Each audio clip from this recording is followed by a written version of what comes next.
Okay, picking up where we left off on page 312, talking about Aria? I'm not exactly sure how you pronounce that.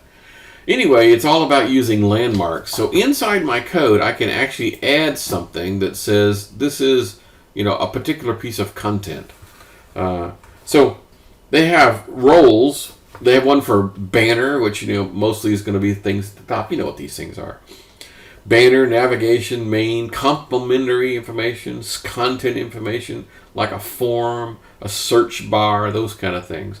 So I'm just going to go back up here, and I'm gonna put a div tag in here just for the heck of it, so it makes more sense. And so let me grab so all of this content now is inside a particular div tag. Let me get to the end of this guy. Okay, cool. So this is the main content, right? So I want to have a role in here that basically says, this is main. So I do role equals main. That's not bad, right? Cool. Okay, so all this does is just add extra decoration. Now, it's not going to look any different, right? This is not something that you would expect to see a difference in visually. And furthermore, you probably would not use this for a selector in CSS. Its purpose is not to be used as because you created a new thing called role. You don't go hunt for role and go change something in CSS. It's a new attribute. Now, the only real problem is this stuff is very, very new. If you go look at can I use and try to find those browsers that actually use this new role, it's not even in can I use this role attribute. I know. So this is probably a good thing to do, but I'm not going to hold you to using this for accessibility for the course, just because if you went to all this bother, it probably would be good exercise, but expecting people's readers to be able to read this, nah. So it's a good idea, and please do if you want to, but I'm not going to hold you to it. So it's brand spanking new. Hasn't been out very long, so I'm not going to hold you to it. Okay. On page 312, they talk about the target. And this is a weird one, okay? To understand how target works, we need to have a scenario where, first of all, I need a hyperlink. You need to understand the background behind how all this stuff worked. In the old days, there was these things called frames. And so you would break up your web page into physical sections. This is before CSS was invented. So the way you did that was you broke it up using these things called frames. And each frame could be different. And so when you had a hyperlink, just like we had adding a fragment, right? Adding a fragment to a hyperlink. They had a way to talk to a particular frame. And it was using the target attribute. Now, we don't use frames anymore. And so the target attribute is still around, but it means something completely different now. I know, it's a little weird. So here goes. I'm going to go here and I'm going to say target. And then I'm going to tell it I want blank. Now, basically all the rest of this stuff is not really relevant anymore. The only one that's really relevant is the one, and it is underscore blank. Go ahead, ask me why. Ask me why. I don't know. All right, what does this really mean? Well, it don't mean I'm going to a blank page. What this means is it's going to open in a new browser or a new tab. That's what that means. Okay, so I'm going to go here and run this guy. All right, so when I click this, instead of it changing in this page, it's going to create me a new tab. That's what that means. Okay, now here's a Trivial Pursuit question. It could have, if your browser supports tabs, most likely it's going to open in a new tab. If your browser doesn't support tabs, then most likely it's going to create another version of whatever you're using, Internet Explorer, for example, and bring up another window. So how do you control if your browser supports both? How do you tell it which one you're using? Well, you can't. How's that? this blank guy, underscore blank, basically tells the browser, do whatever it is you think is best, and you, the author of the web page, don't really have any control over this. I don't know, it's kind of weird, huh? All right, the next thing we're going to talk about is a block tag. So, let me go back up to here. So I'm going to take I'm going to create an A tag over this entire paragraph. Well, actually, no, I'm going to create me a new one. So here's an A tag that says, I don't know, href, and what the heck, I'm going to go ahead and do http www.create.com. Okay, cool. So first of all, let's just look at this one more time because I want to make sure everyone's seeing what I'm seeing. So here's my web page, and so in order for me to click on it, I have to actually be right. The finger, the magic finger, has to really be on the text, right? Makes sense. Cool. So what I'm going to do now is I'm going to take this, and instead of having text in here that says my web page, I'm going to put a paragraph in here.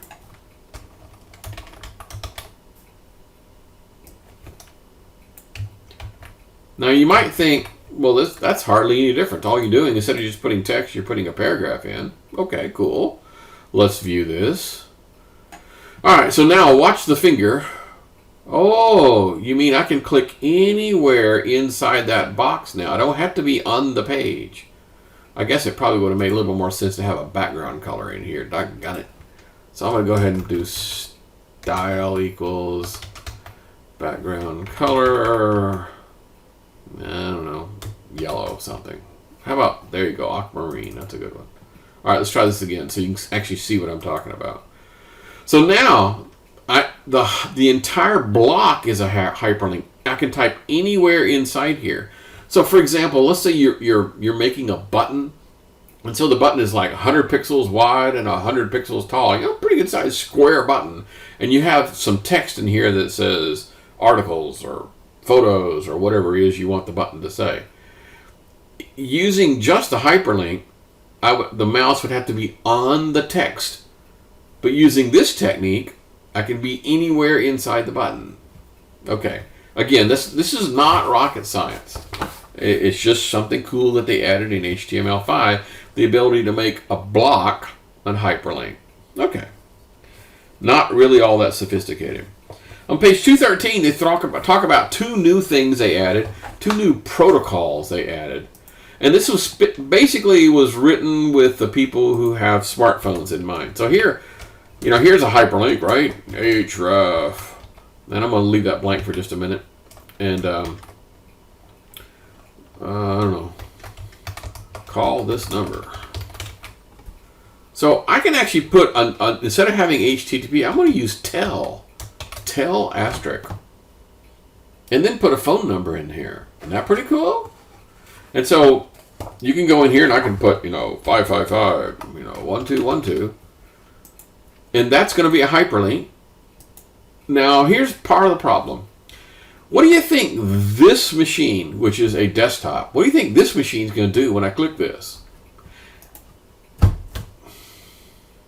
It's going to say, wait a minute, what do you want me to do? You want me to launch Skype or something?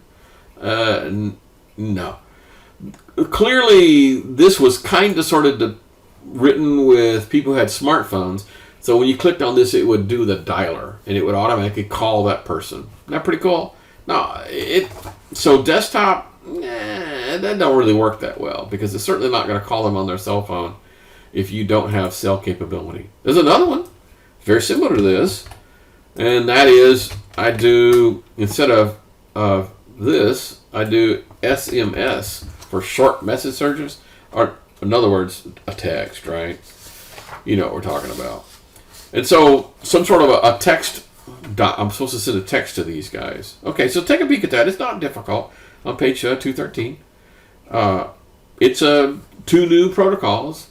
So we've always known that you could put practically any protocol you wanted in these guys. But now you can do more. Okay. The next thing on page 313, There's a thing called sprites, and the example they give in the book is actually pretty cool. And it goes something like this.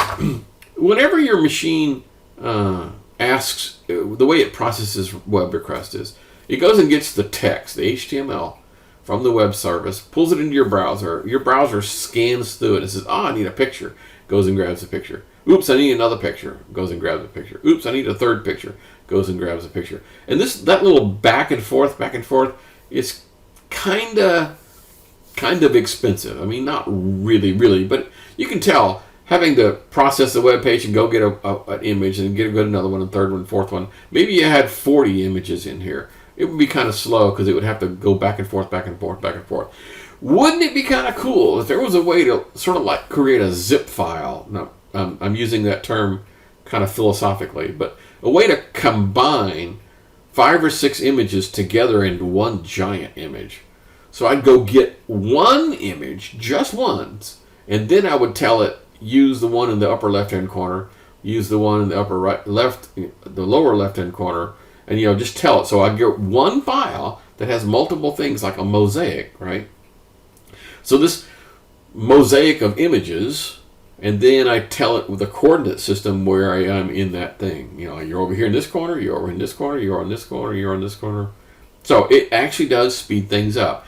Now, the part of the problem is that's a little tough. I mean, you would basically have to have some graphic software that was specifically designed for creating sprites. Now, there's lots of places on the web. They're in the textbook. Lots of places on the web where you can go, where you can feed them your images, and it'll stitch them together for you and allow you to take that sprite back down and use it in your web page. So it is super cool. It just requires tools that most people don't have, and so I'm not going to require you to do it. But it is actually pretty cool. And the way it works, basically, is it works with that that background image thing that we've done before, the background repeat, and the background position. So basically, to get which one of those, let's say it's like a tic-tac-toe board, it's 3x3. So to get like the second one over on the top row, I would change the background position thing to tell it that's the one that I want. So I could tell it I want to go over 100 pixels and go down 100 pixels, or go over 200 pixels and go down 200 pixels, that kind of stuff. So background position is how you tell it where in that tic-tac-toe board, which one of those 6 images, or 9 images, can't even count, which one of those 9 images you actually want to show up. Anyway, read that part of the chapter. I'm not going to demo it for you, but it's pretty cool. Okay, on page 316, they talk about the 3-column display, and I am going to demo that because this is something that, quite frankly, you're probably going to need. There's going to be an assignment coming up where this is going to be required, and so let's just make sure you got it. It's not going to be that much different from the last time we did this, so just kind of pay attention. So I tell you what, I'm going to create me a brand new page, just because otherwise this is getting too cluttered. So I'm going to go here, and I'm going to call this one, I don't know, 3-column. How about main layout? Okay, so here's my main layout.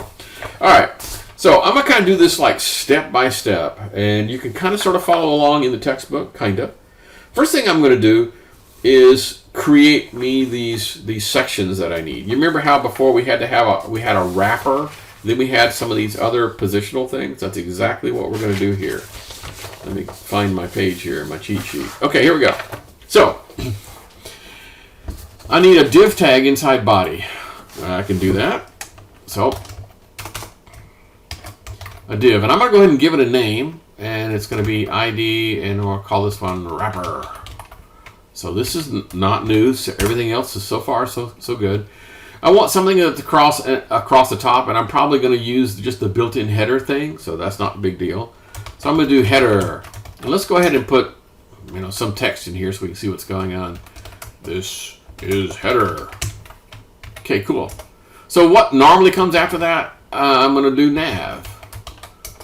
This is nav. And then, in this case, I'm doing 3 columns, so I want the order of these elements is very important. But we're kind of at the 15-minute mark, So we'll finish this up in just a minute.